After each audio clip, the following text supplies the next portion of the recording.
Welcome to my YouTube channel. My name is Stacy, and on this channel we talk about literally everything under the sun. Whatever we can think of to talk about, that's what we're going to talk about. And today, I'd like to talk about some of the unpleasant things that happen while you're on a spiritual awakening. Now, I know I've touched on the dark night of the soul. I've also touched on twin flame journeys and the twin flame dark night of the soul. But what happens when your synchronicities start leading you in different directions? What happens if your synchronicities are telling you you're going in the wrong direction? You're heading on a wrong path for you. What happens then? Well,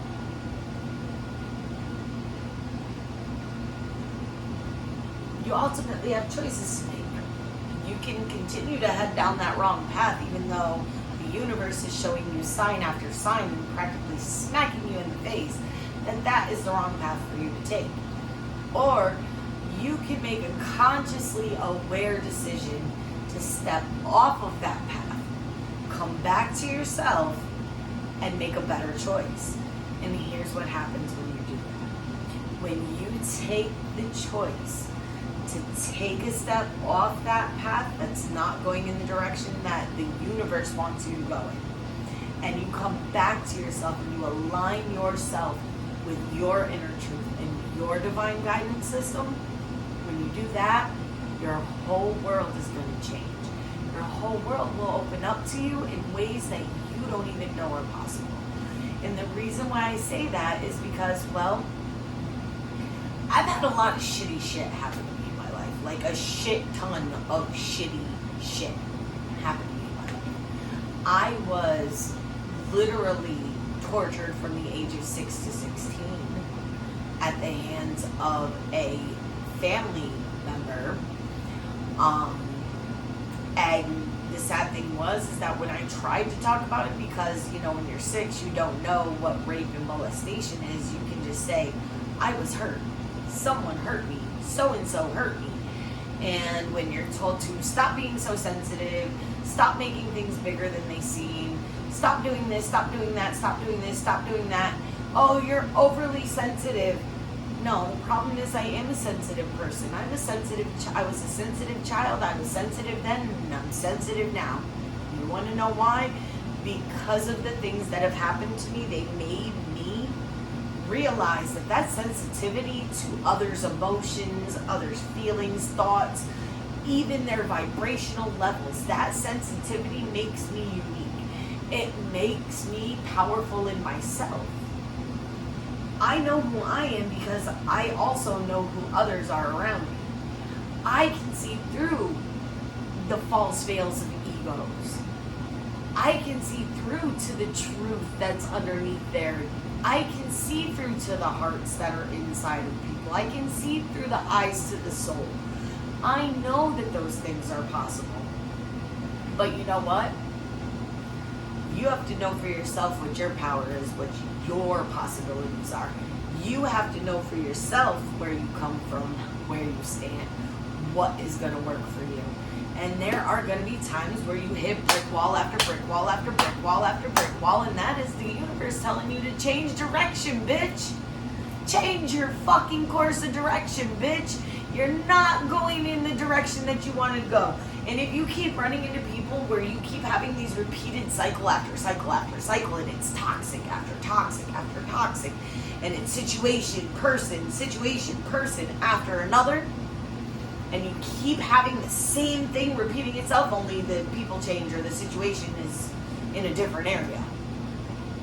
Well, why are you attracting these toxic people and toxic cycles? You have to take a look, step back, step within, and take a look.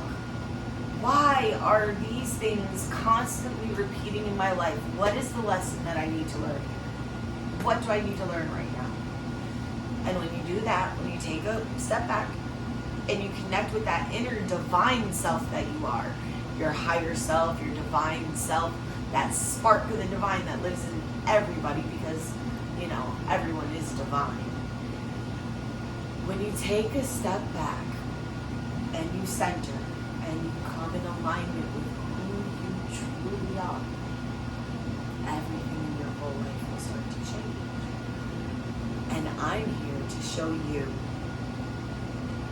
everything that is possibly going to happen to you on a spiritual awakening path. I've been on this journey for about 10 years actively. I have always been spiritual. I've always been guided towards, a divine guidance system rather than, God in the Bible. Not bashing, just saying, not my thing. I've read it, I understand it, I know that certain people believe it, and that is your belief, and it makes it real for you. It doesn't have to be real for me. Just like what is real for me doesn't have to be real for you, and that's totally okay. I'm not here to push my beliefs on anyone. I am here to guide, help, and kind of reintegrate a whole society, not just one person. So, but if I can help one person, and that's all I helped in one day, I'm doing better than I did yesterday. I helped one person, and that gives me hope for humanity. Anyway, if you are stuck in a repetitive cycle and it's toxic and you have these people that are constantly showing up and you think you like this certain type, you're calling certain things into your existence, and why are you doing that?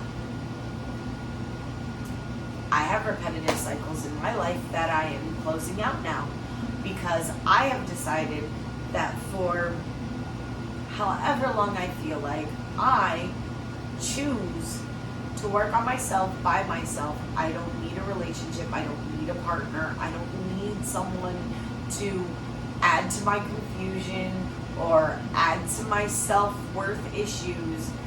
I need to be there for me. I need to clear my own head. I need to clear my own vibration, and I need to be centered and aligned with myself.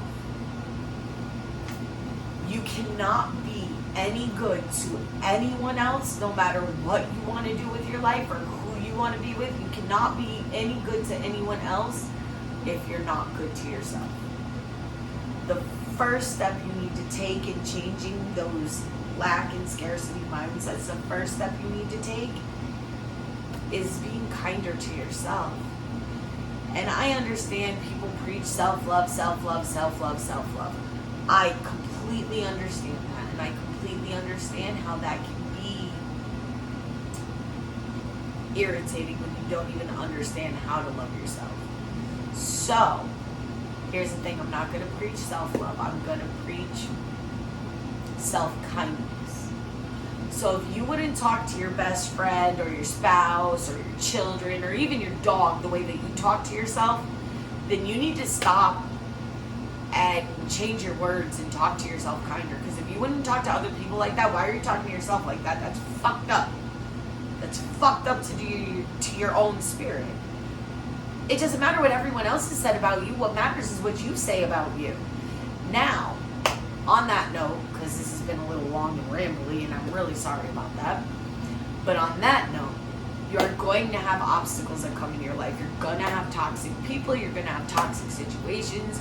You are going to have toxic areas in your life. It's going to happen.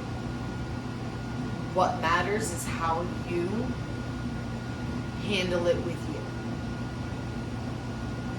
And on that note, please have a blessed, safe day and know that you are loved truly and honestly. Have a great one, and